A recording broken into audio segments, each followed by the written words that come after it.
Assalamualaikum warahmatullahi wabarakatuh. Alhamdulillah, berkat karunia dan hidayah Allah Subhanahu wa Ta'ala, kita masih diberikan kesehatan sampai detik ini. Sholawat serta salam senantiasa kita ucapkan pada junjungan Nabi besar kita Muhammad SAW. Di sini saya akan membahas masalah bahaya riba di dunia dan di akhirat.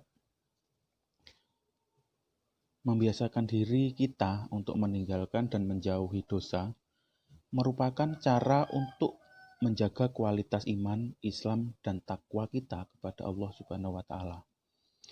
Di antara banyaknya perbuatan yang membuat diri kita mendapat dosa, di antaranya adalah berinteraksi dengan riba. Namun, akhir-akhir ini banyak orang yang menganggap bahwa hal tersebut bukan lagi bagian dari dosa. Tidaklah Allah melarang diri kita sesuatu kecuali kita adanya dampak buruk dan akibat yang tidak baik bagi si pelaku. Seperti Allah melarang dari praktik riba karena berakibat buruk bagi pelakunya, baik di dunia dan di akhirat kelak. Riba dengan segala bentuknya adalah haram dan merupakan dosa besar yang akan membinasakan pelakunya baik di dunia maupun di akhirat.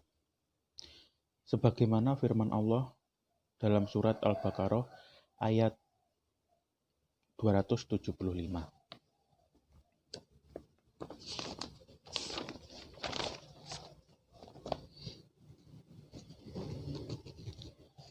Para ulama menetapkan dengan tegas dan jelas tentang pelarangan riba.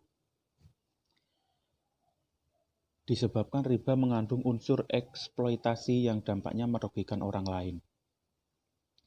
Hal ini mengacu dalam Al-Quran dan Sunnah Rasul serta jikma para ulama.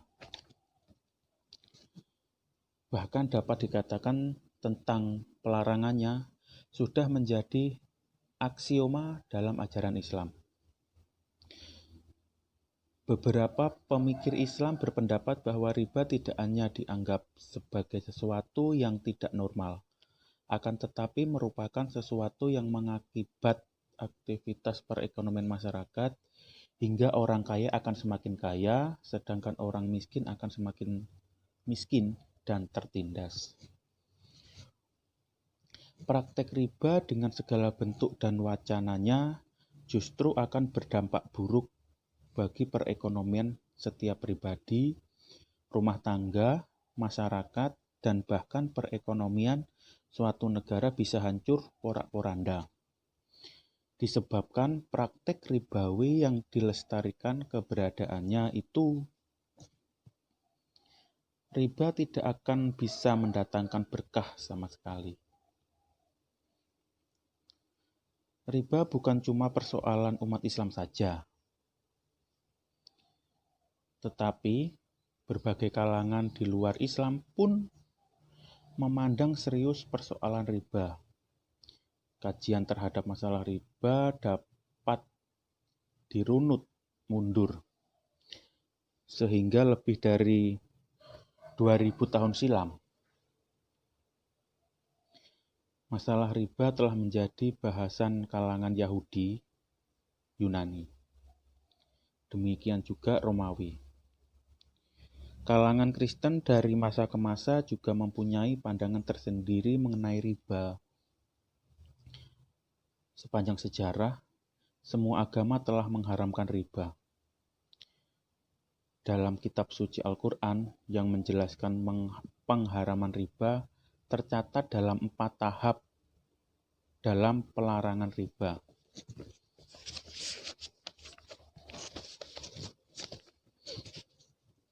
Yang pertama, riba hanya memblow up komparasi antara riba dan zakat menurut perspektif bisnis dan perspektif Tuhan. Mengenai hal ini, Allah berfirman dalam surah Ar-Rum ayat 39. Yang kedua, memvonis praktik riba yang dilakukan oleh konglomerat Yahudi sebagai bisnis zalim, padahal kitab suci mereka sudah melarang. Meskipun ayat ini turun di Madinah, tapi belum dilarang. Hal ini dikemukakan oleh Allah dalam Al-Quran, surat An-Nisa ayat 161 sampai 100, maksud saya ayat 160 sampai 161. Yang ketiga, larangan khusus terhadap praktik riba radikal, ad-laf, mu'la, a'raf, sebagaimana firman Allah dalam surat Ali Imran ayat 130. Lalu yang keempat, larangan riba semakin total. Hal ini dikemukakan oleh Allah dalam surat Al-Baqarah ayat 278.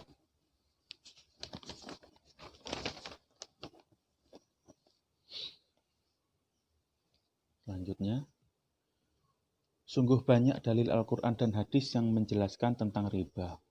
Riba menjadi sebuah kata yang begitu akrab di telinga kita sehari-hari. Hanya kini ada banyak sekali jenis riba yang ada di lembaga keuangan dan masyarakat. Mulai dari dalam bentuk pinjaman, jual beli barang, jasa, dan lain sebagainya. Harta benda sebanyak apapun yang kita miliki, jika diperoleh dengan cara haram atau dicampuri dengan harta hasil riba, maka akan menjadi ancaman bagi kita di dunia dan di akhirat. Berikut beberapa di antara dalil yang menjelaskan bahaya riba. Yang pertama, hilangnya keberkahan dalam harta.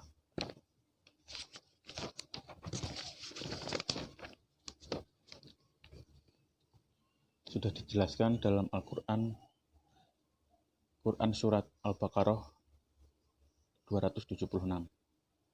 Lalu yang kedua, orang yang berinteraksi dengan riba akan dibangkitkan oleh Allah pada hari kiamat kelak dalam keadaan seperti orang gila.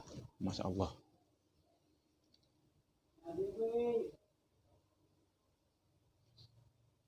Lalu yang ketiga, orang yang berinteraksi dengan riba akan disiksa oleh Allah dengan berenang di sungai darah dan mulutnya dilempari dengan bebatuan sehingga ia tak mampu untuk keluar dari sungai tersebut. Hadis riwayat Bukhari. Lalu yang keempat, Allah tidak akan menerima sedekah, infak, dan zakat yang dikeluarkan dari harta riba. Hadis riwayat Muslim dan Abu Hurairah.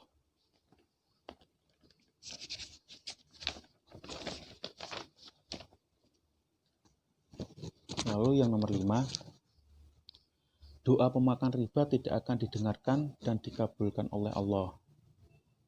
Dalam hadis sallallahu,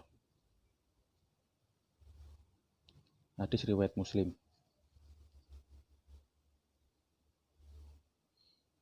Lalu yang nomor 6, memakan harta riba menyebabkan hati menjadi keras dan berkarat.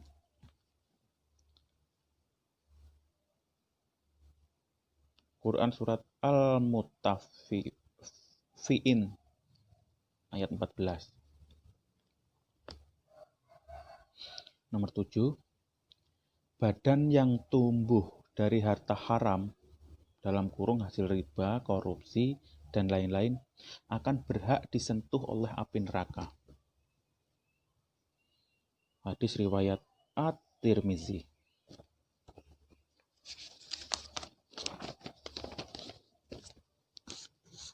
Lalu yang ke-8, orang yang berinteraksi dengan riba dilaknat oleh Allah dan Rasul-Nya. Diriwayatkan oleh Muslim. Lalu yang nomor 9, Memakan riba lebih buruk dosanya daripada berbuat zina. Masya Allah. Hadis riwayat Ahmad. Lalu yang nomor 10, paling ringan dosanya memakan riba itu seperti seseorang yang menzinai ibu kandungnya sendiri. Subhanallah. Hadis riwayat Hakim.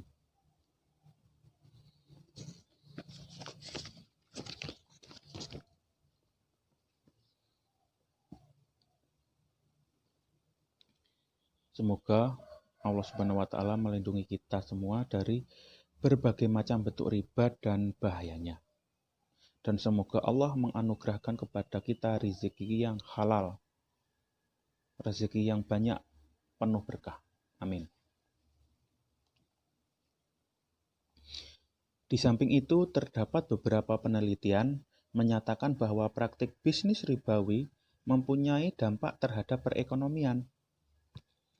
Dampak tersebut diantaranya, 1. Sistem ekonomi ribawi telah banyak menimbulkan krisis ekonomi di dunia sepanjang sejarah. Nomor 2, menimbulkan kesenjangan pertumbuhan ekonomi masyarakat dunia. Lalu nomor 3, secara signifikan menimbulkan inflasi. Nomor 4, secara ekonomi ribawi juga telah menjerumuskan negara-negara berkembang kepada drop top atau jebakan hutang yang tinggi. Nomor 5, praktik ribawi berarti mengambil harta orang lain dengan tanpa kompensasi. Nomor 6, ketergantungan pada riba dapat melemahkan semangat orang untuk berusaha dan mencari penghidupan. Nomor 7, riba menyebabkan terputusnya kemaslahatan dalam interaksi sosial menyangkut praktik pinjam-meminjam.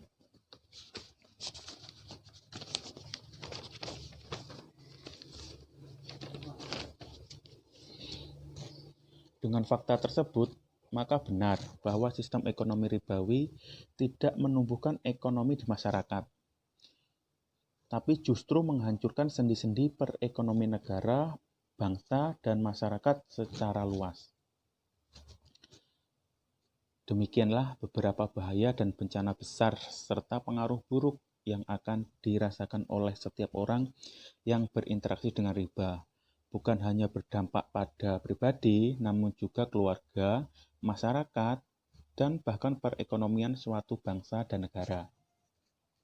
Untuk mereka yang sudah terlanjur terpesona oleh kehidupan dunia, segeralah bertaubat sebelum terlambat.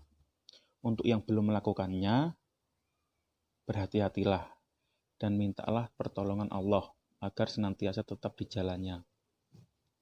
Semoga Allah Subhanahu wa taala melindungi kita semua dari berbagai macam-macam bentuk riba dan bahayanya. Dan semoga Allah menganugerahkan kepada kita rezeki yang halal, banyak, penuh berkah. Amin. Amin ya rabbal alamin. Demikianlah pembahasan kita tentang bahaya riba di dunia dan di akhirat. Semoga konten video ini bermanfaat untuk kita semua. Saya akhiri, wabillahi taufiq wal hidayah. Wassalamualaikum warahmatullahi wabarakatuh.